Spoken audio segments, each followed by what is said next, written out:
Assalamualaikum warahmatullahi wabarakatuh. Pada video kali ini saya ingin menunjukkan permasalahan apa saja yang terjadi selama menggunakan mesin perakitan ini. Jadi nanti semoga teman-teman yang punya permasalahan sama bisa teratasi. Nah, jadi kita mulai saja. Jadi masalah utamanya ini adalah lumut. Nah, untuk yang lumut ini sering karena saya pakai housing yang terang. Harusnya pakai yang dop kalau pengen aman. Tetapi perkiraan saya karena ruangannya ini tidak terkena langsung matahari, tapi ternyata terkena paparan panasnya, jadi lumut itu masih bisa tumbuh kan. Ini teman-teman, jadi masih bisa tumbuh. Ini saya harus sering membersihkan. Jadi ini lumayan bersih, baru saja bersihkan. Tetapi ada filter yang terpaksa saya tidak bisa pakai. Jadi filter yang ini. Nah, ini filter ini ternyata dalamnya ini sudah kena lumut. Jadi ini saya lepas sementara. Jadi saya nggak bisa pakai karena ini sudah paten ya, ini nggak bisa dibongkar. Bongkar pun nanti akan rusak. Jadi ini saya nggak bisa pakai. Jadi langsung yang filter yang ini langsung saya hubungkan ke langsung ke UV-nya. Jadi ini sementara saya nggak pakai dulu karena ini terkena lumut. Jadi mungkin nanti kalau teman-teman mau pakai yang versi ini, versi 5 ini, infrared alkalin mineral, sebenarnya sama seperti yang filter yang 3 ini ya.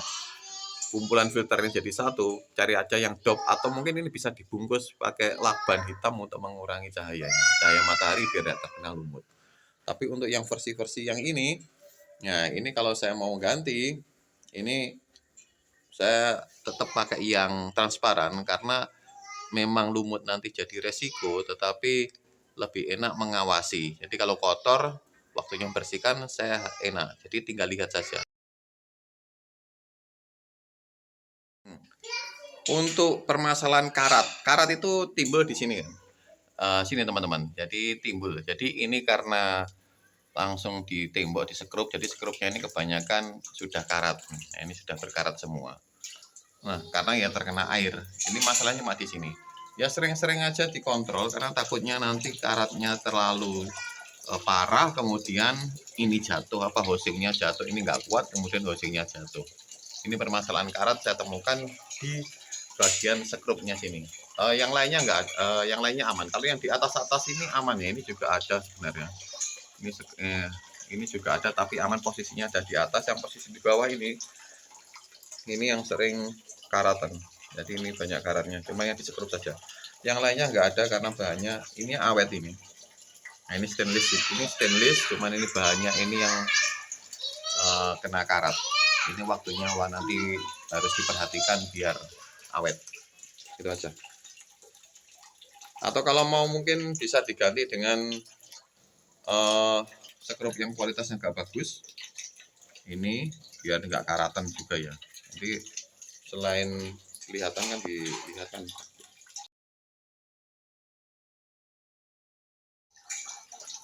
Jadi untuk masalah air, jadi housing ini kan ada batas atas, ada batas bawah.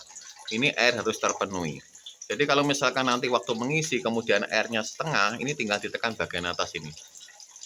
Nah, ini untuk memenuhkan biar supaya airnya itu langsung penuh. Ini biasanya saya cek dulu semua di sini. Saya tekan yang bagian biru ini sehingga airnya nanti full ya. Jadi tekanannya lancar, tidak ada udara yang di dalam rongga. Nah, tinggal itu saja. Nah, jangan lupa ini tetap jadi wajib dikontrol tekanannya biar tekanannya biar sempurna ya. Jadi nggak ada angin yang terbuang, tidak ada angin masuk maksudnya.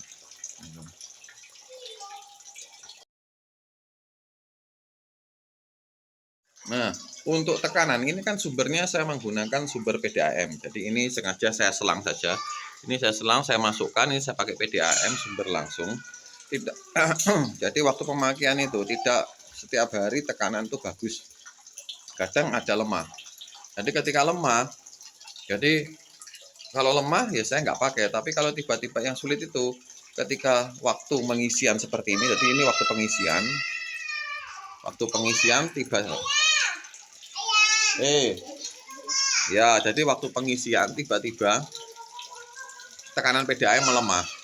Nah, di sini pompa ini lihat ini kan, saya pakai teman-teman ini lihat, ini saya pakai ini ya tekanan. Di sini ada working flow-nya 48 lph liter per hours atau 48 liter per jam. Jadi di sini kalau kurang dari situ maka pompa ini nggak akan bekerja. Jadi saya pernah ketika saya menyalakan ternyata tekanannya langsung turun. Ini tidak bekerja, ini langsung otomatis mati. Jadi ini langsung, jadi saya kok nggak bekerja, jadi ini otomatis mati. Jadi ada pengamannya, jadi nggak usah takut kalau tekanan tiba-tiba turun maka pompa akan berhenti, jadi tidak akan panas gitu. Cuman itu aja.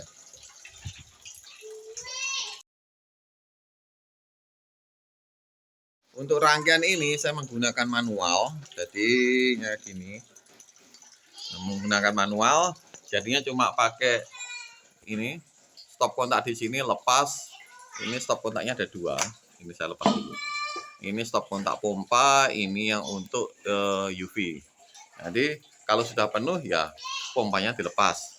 Nah kadang kalau lupa pengisian ini galonnya ini akan tumpah di sini, akan tumpah. Ini lupa, kalau lupa.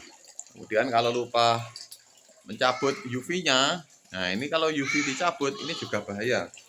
Terkadang lupa matikan pompa, kalau pompa otomatis ya. Nanti kalau tekanannya kurang dia akan mati sendiri, tapi kalau UV kalau lupa mematikan ini akan nyala terus. Ini pernah kejadian, ini saya lupa mencabut UV-nya. Jadi air di sini ini panas. Nah, untungnya posisinya adalah vertikal. Jadi vertikal, jadi di dalam ini UV ini banyak airnya. Jadi kalau ketika banyak airnya, ini UV-nya tetap nyala, nah lumayan mendinginkan. Kalau misalkan beda di model horizontal, maka di dalam tabung ini airnya dikit. Jadi bahaya kalau misalkan UV-nya lupa dimatikan, panasnya itu sangat panas, sangat panas, bisa merusak. Jadi bisa rusak. Jadi memang saya model seperti ini selain buat pengaman, juga biar buat maksimal dalam mematikan kuman dan yang lain-lainnya. Jadi saya model seperti ini, Mas.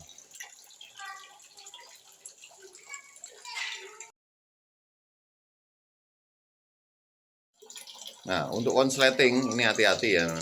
Konsleting ini karena di sini pompanya ini saya bungkus akhirnya, ini saya lindungi.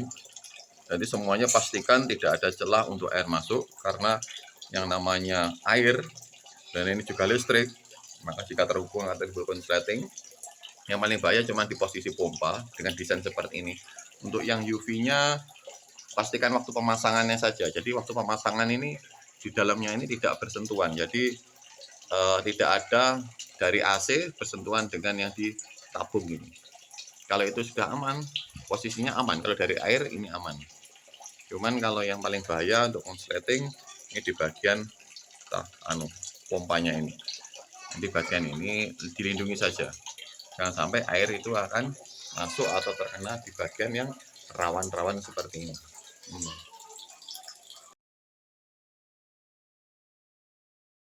Yang namanya peralatan dipasang di luar pasti identik dengan kotor. Jadi ini teman-teman, ini kotor semua ya. Ini saya jarang bersihkan, karena kalaupun dibersihkan ya nggak ada efeknya. Kan nggak mungkin ini akan masuk ke dalamnya. Ini cuman kalau misalkan mau dilihat kok kotor sekali, ya kita bersihkan saja. Cuman permasalahan debu ini tidak akan mengganggu proses yang air RO ini, tidak akan terganggu. Karena ini kotoran dari luar, bukan dari dalam. Jadi misalkan akan menemui teman-teman menemui seperti ini, loh kok kotor, ya dibersihkan saja. Kalaupun tidak sempat juga nggak masalah. Ini cuman gak enak dilihat gitu aja lah kalau kotor. Ini masalah untuk galon. Galon ini kan galonnya berjamur.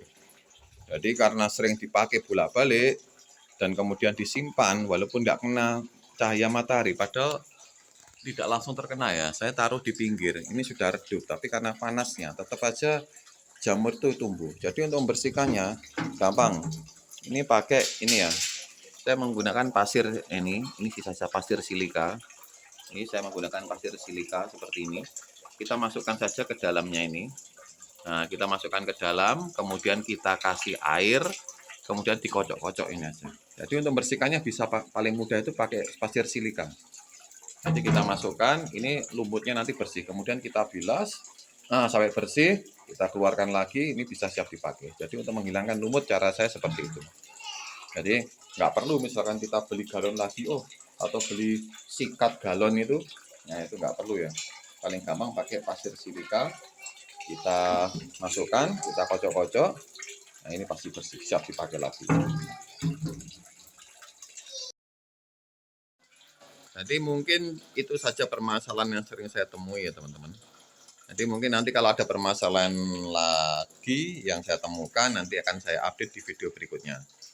Nanti kalau misalkan ada pertanyaan atau kritik, saran, silahkan nanti ditulis di kolom komentar. Terima kasih.